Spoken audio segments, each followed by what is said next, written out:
Meantime, people aren't the only ones being impacted by Harvey. Animals are too, with many heading to shelters. The worry is that supplies can run out, and now one organization in Connecticut says they'll potentially leave to respond to those in need. NBC Connecticut's Catalina Trevino continues our team coverage from Shelton.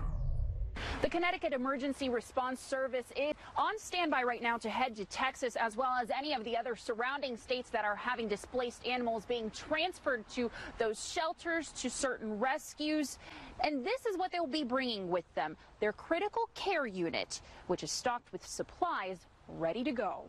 Thousands displaced from their homes because of catastrophic flooding in Texas. But it's not just humans, it's animals too. And the Connecticut Emergency Response Service, which responds to animal emergencies, also known as EARS, is ready to help if needed. John Nowinski is part of their specialized team of about a dozen people who could head south. We have actually been in direct contact through email and a couple of calls with staff members who are at the Austin Animal Center, which is one of the big locations that's right in the middle of things, and the Houston ASPCA, who are the ones that are actually out there in the field bringing the animals in.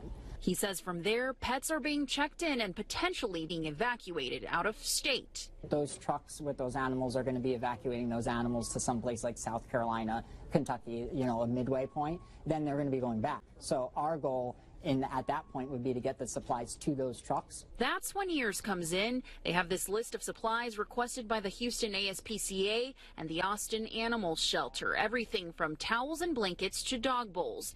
If they're called to help by those organizations, the items would be ready to go in their critical care unit, followed by a group of about a dozen people ready to roll up their sleeves. In here, we carry enough radio supplies for all of our team members to have their own radios. EARS has not started a collection of supplies needed yet, but if they're deployed, they tell us they will put out a list of supplies needed on their Facebook page. In Shelton, Catalina Trevino, NBC Connecticut News.